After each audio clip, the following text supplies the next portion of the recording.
Hello, everybody. It's the last day of March. Tomorrow is April Fool's Day. Happy April Fool's Day. It's about 2:30. Now, some updates.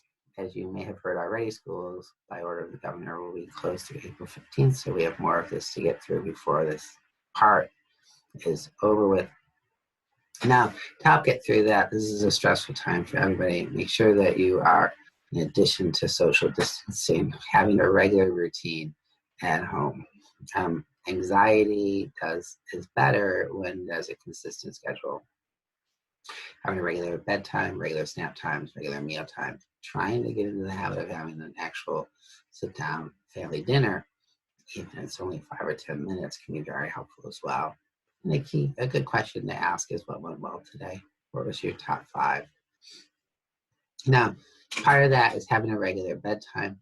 That includes having at least 20 minutes of reading, if you can, before they fall asleep. Some of our kids have consistency problems. This is a good time to address some of those. Now, that also includes regular hydration during the day and having a good diet in terms of trying to eat healthy, and avoiding that stress eating, as we've talked before. Now, as I mentioned, reading is important to have a regular reading schedule, and you do want to shoot for half an hour, at least 20 minutes of reading. You're reading to them reading to you, them reading independently. Now, some updates. So I hope everybody has gotten my earlier videos and know the importance of having an actual physical calendar and having a copy of their IEP. If they've been receiving speech improvement or physical therapy or occupational improvement services through the district, knowing how often they were getting those. And what you want to do on that calendar is write down whenever they've missed a service. Now, every district is dealing with how they're providing special education services differently. Now, if the school is in session, they need to be providing some type of special education service if it's on your child's IEP.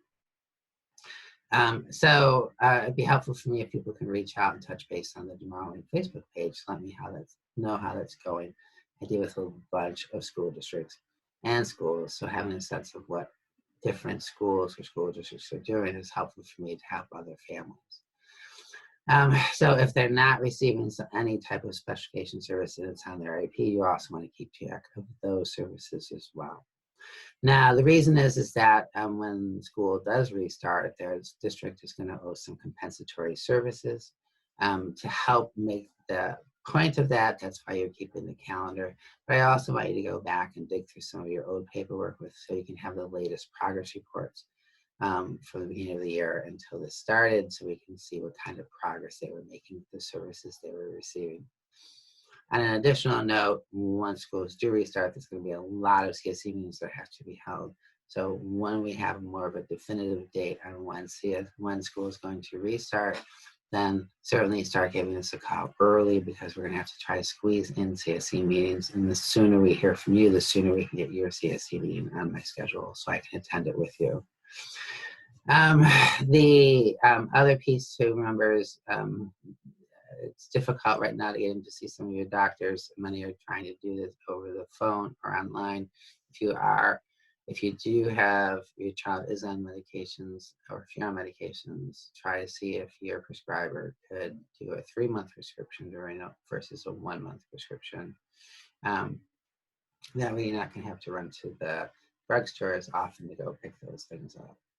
So if you have questions, give us a call. If there are mental health issues, make sure you call your provider or the provider who is providing your mental health services beforehand.